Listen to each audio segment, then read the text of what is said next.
Kailangan makakita tayo ng unang tindahan dito.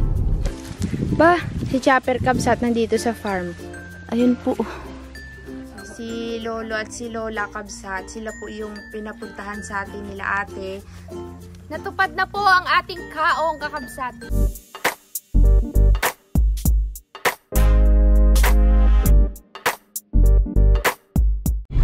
Kakabsat, nandito tayo ngayon sa San Vicente. Papunta sana tayo sa farm pero meron kasi akong gustong puntahan dito sa kanang side.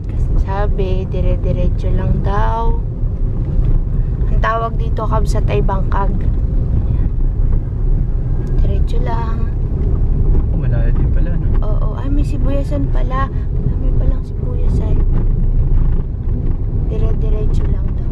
Ito ding bangkag na to, kadugtong na to ng Matingkay. Kabila nito Matingkay na.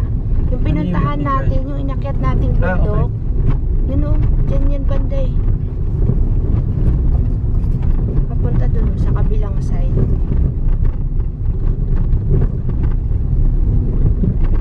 Oh, yung dami nga. Sabi niya ate, kapag pupunta daw tayo dito hapon kasi ang mga tao na sa trabaho pag-araw. Dapat hapon.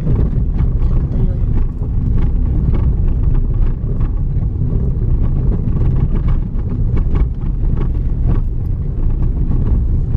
Ayun. Paano to? Agay. Diretso? Mayroong kaliwaan. Saan kaya yun? Sabi niya, dire-diretso lang, di ba? Oo, kasi dead end na yun eh. Ay. Diretso lang. Uy, dead end na rin dito. May gate eh. Okay, saan yan? Sabi niya ate, may iskinita daw eh. Baka yan, pakaliwa. Pangalawang tindahan. Ito, pakaliwa. Wala pa tayong nakikitang tindahan, de? Wala pa. Kaliwa ka siguro dyan. Ako po, parang mali tayo boy, mali. Fake news. Balik. Bakit sa nandaan dito puro dead end? Pangalawang tindahan. Baka naman nalagpasan na natin kakadaldal. Ulit. Tindahan na maliit siguro. Oo, tingnan. Si Romali na ay. Kailangan makakita tayo ng unang tindahan dito. Pangalawang unang tindahan na. Oo, unang tindahan. Ito kasi hindi naman to tindahan.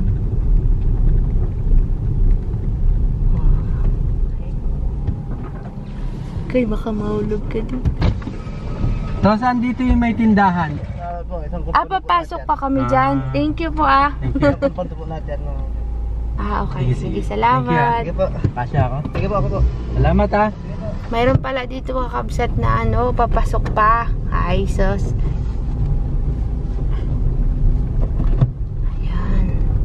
Pala. Nasaan? Saan tayo? Ito iskinita. Saan ang kaliwa? Yan. Kanan tayo. Kaliwa kanan. Yung...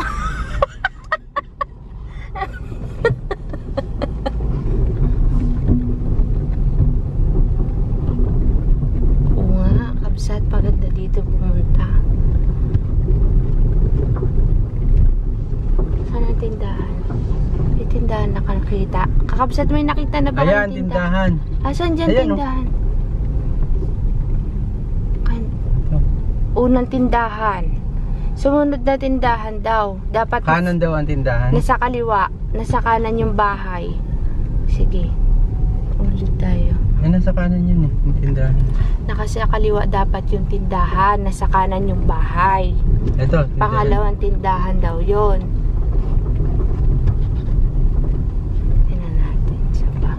Tindahan. Ay, paano yan? Sarado. O sige, dulo muna natin. Hindi counted to, hindi counted. Hindi counted.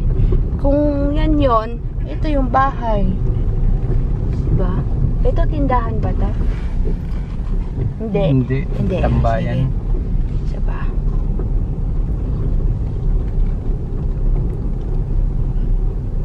Ito tindahan. Ito yung bahay. Ito o kaya yung nandun. At least nakita na natin yung lugar. Nagsisurvey po kasi tayo kakabsat ng pagbibigyan ng ating boxes. Yan, galing kay Tito Rod, tsaka kila Ading Apple, kila tawag dito, Ma'am Imelda. Ito, marami po kasing mga bata. Kaya, yun, let's see. Bangkag ang tawag. Kasi nung Kabsat, nagpupunta kami dito, high school pa ako. Wala pa mga bahayan na ganyan, na madadaanan ka, bukid. As in, bukid po talaga to. Tumagal ng tumagal, nagkaroon na rin ng mga bahay-bahay. Tsaka, itong kalsada talagang meron na to, no? Talaga na to. Oo. Didiretso lang po tayo muna sa farm, tapos kakain ng tanghalian. Tapos atin tumambay kasi brown out po, sobrang init, Kabsat. Uwi tayo sa bahay kasi may gumagawa po doon. Makikita nyo po soon kung ano yung pinagkakaabalahan namin ni Kakabsot. Yung mga na-upload ko, nagagawa ko lang po yan in one day, yung mga vlog. Kaya hinahati-hati ko lang kasi nga para may mapanood po kayo. Pero busy po talaga kami, hindi lang po halata, Kakabsat. Papakita ko sa inyo pagkaayos na yung gusto kong ipakita. Nandito na tayo sa farm at sobrang presko po dito sa kubo natin. Buti na lang may kubo tayong ganito, Kabsat. Maraming puno sa tabi. Sobrang init po sa bayan. 2 electric fan na, kulang pa. Kapag wala kang ganito sa paligid ng bahay, yung mga puno tsaka kubo, naku, may heat stroke, kakainit, Kabsat. Dito kami kakain. Date namin ni Kakabsot. Adobong manok. Tsaka lang ka. Ulam din nila Dilayla, adobong manok ay. Ito sa akin. Lara puno manin na po yan. Kabsat, oh, tuyot na ha. Konti na lang, mauubos na yung tubig. Uy, may nagalangoy pa di. Ito nga. Wala na, tuyot na. Wala na isda, no? Walang lumutang, Kabsat ay. Big sabihin, wala na isda nga. Kinain na siguro ng mga ibon. May mga nagatago dun, no, sa ano, sa kahoy. Ibon? Pero kung mayroon yan, lulutang na kasi ito sobrang init talaga, Kabsat. May madulas na naman dito. Subukan natin bumaba. Oops! Yay! Ay! Kabsat, lumubog yun. Kakabsat, lumubog yung pa ako. Maputik pa pala ito. Malambot pa yung putik. Pare. Doon, oh, parang maraming nagalangoy-langoy. Ba, si Chopper, Kabsat, nandito sa farm. Chopper, lika dito, dali. Lika, dito tayo. Tingnan natin yung ano. Isda dito, dali. Yan, very good. Good boy. Lika dito. Parang may nagalangoy ay. Ay, di, may namatay na dalag. Alaki? Dalag pala yan, sabi ko na ay. Dalag yan ay. Dala? Isa, baka madulas kasi ako. Uy, malambot. Parito. Ayun po. Ay, oo nga, dalag nga ni. Dalag nga, Kakabsat. Nandito yung... Oo nga eh, surot-surot eh.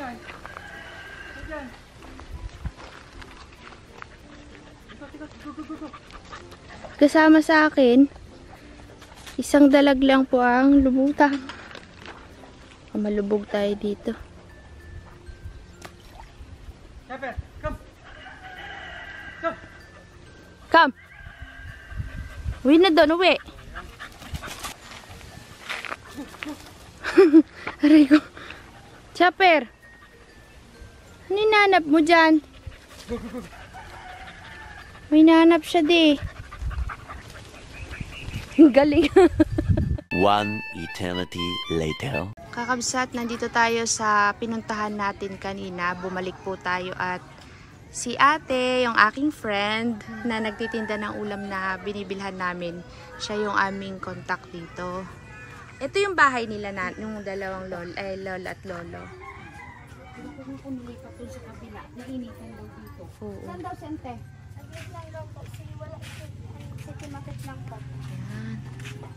Wait lang kabsat, usap muna kami. Si Lolo at si Lola kabsat, sila po yung pinapuntahan sa atin nila ate. Kaibigan ko na po kasi si ate, nagtitinda po kasi siya ng sa kantin doon sa may kanto. Lagi ako nabili sa kanya ng ulam. Ngayon sabi po kasi nila ate, mayroon pang isang ate na baka daw pwede kong pasyalan sila nanay at saka si tatay. Babalikan po natin bukas sila nanay at saka si tatay. Tapos yung mga pinadala ni Tito Rod and Tita Josie, dito na rin po natin ipapamigay bukas kasi marami rin pong mga bata. Ayun. Si tatay po, hindi na siya masyadong nakakakita. Si Lola din po. Medyo wala ako mga daw. Mas malakas ang mata ni Lola. Hindi na talaga siya makita. Ang kausap po namin kakabsat yung apo nila. Ilang taon na po kayo, tatay? Isang taon na lang bago ako magnubinta. Magna 90. Si Lola po? Kung na, mga 41 siya eh. Tapos nanggina ng hapon. Lola, babalikan ko po kayo bukas. Ano po? Opo. Salamat po sa pagtanggap po sa amin dito sa inyo. Pero hindi na po sila nakakalakad. Kikita ko yung ilaw, nakakakita ko, kaya lang malabo. Opo, ayun. Sige po, salamat po ulit. Bukas na lang po ulit Opo. Sige po. Po. Kaya po pala tayo nakarating dito kabsat dahil nabanggit po nila na si Lolo at si Lola baka pwedeng pasyalan.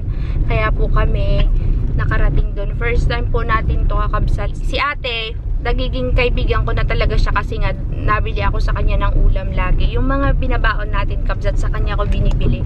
Tapos may isa pang ate na parang siya yata ay may-ari ng pwesto. Oo, si Ate Cecil ay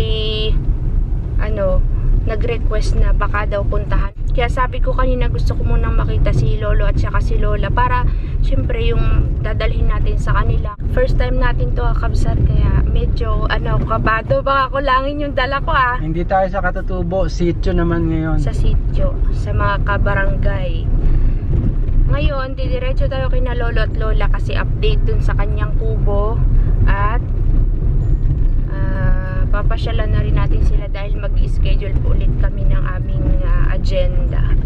Bili ako kabsat ng kaong. Papatikman natin ng kaong sina Lolo dahil na-fail tayo nakaraan. Yun. Kakabsat, ganitong klase po bagay yung nabili kong kaong. Medyo malalaki kasi nga kay CDO. Ito pagka kay CDO malalaking kaong. Yan yung frustration mo? Wala yung maliliit Pero ganoon pa rin naman yung lasa niya. Papatikman natin sa kanila. Kaong. Dahil hindi po tayo nakakuha ng kaong, bumili na lang po ako kakabsat para matikman nila Lolo. At baka naman CDO. Ayan, lalaki. Tingnan natin anong reaction nila dito. Kakabsat, nandito tayo kila Ate Jovi. Turawan kabsat. Ayan inaayos yung kalsada. Tayo ay pupunta kay na Lolo.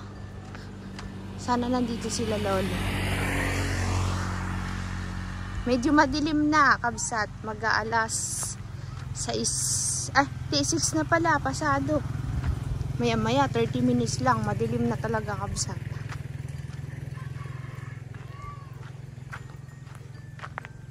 Wala kasi tayong dalang solar. Kaya sabi ko mabilisan lang to kabsat. Sana nandyan sila. Para masaya.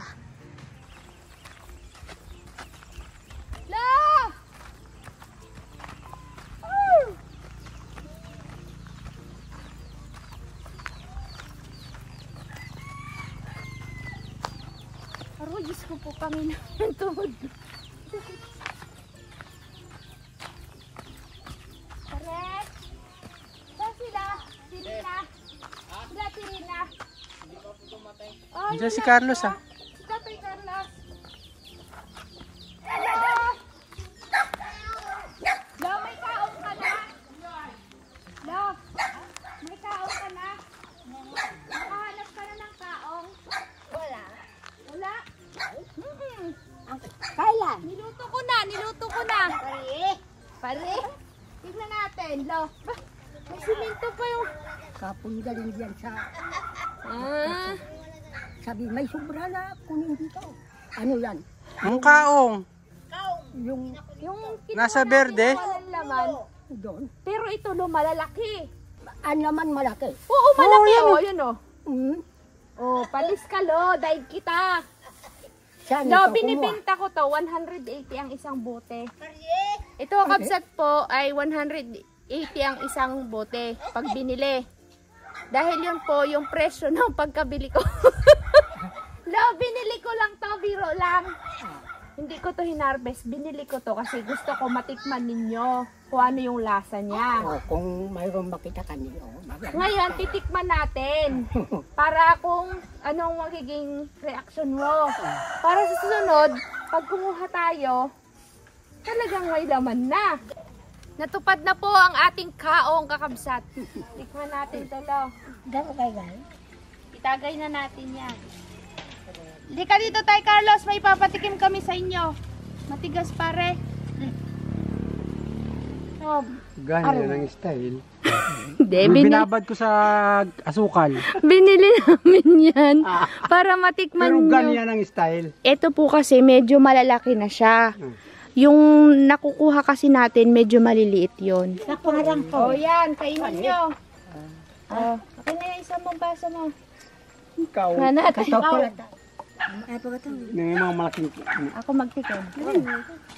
Hindi siya madimla. Wala kasi tayong halo-halo. Ganito po kasi kakabsat siya kalalaki, oh. Malalaki na yung ating po kasing na kukuha. Maliliit yon. Paracetamol daw. Anong lasa? Daywa? Ayaw nyo ng lasa niya? Hindi nyo gusto? Masarap? Marigon? Ay, malambot di. Malambot.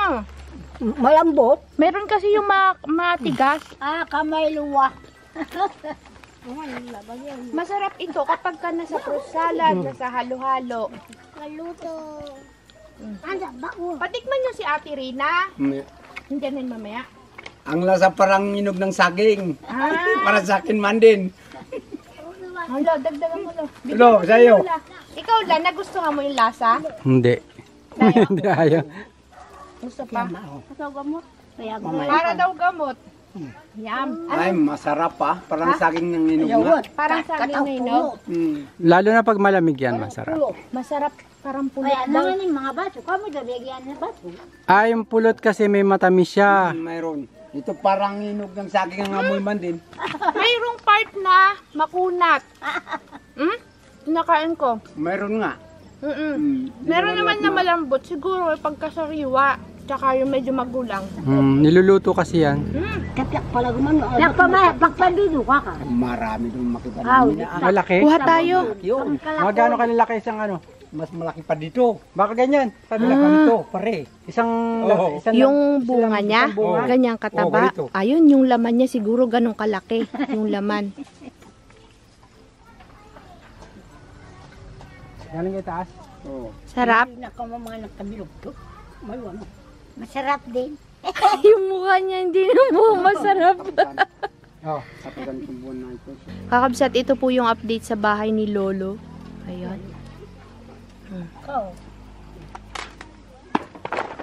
Malapit nang matapos lo Si Lolo lang kasi naiiwan ay may mga kanya-kanyang trabaho kasi.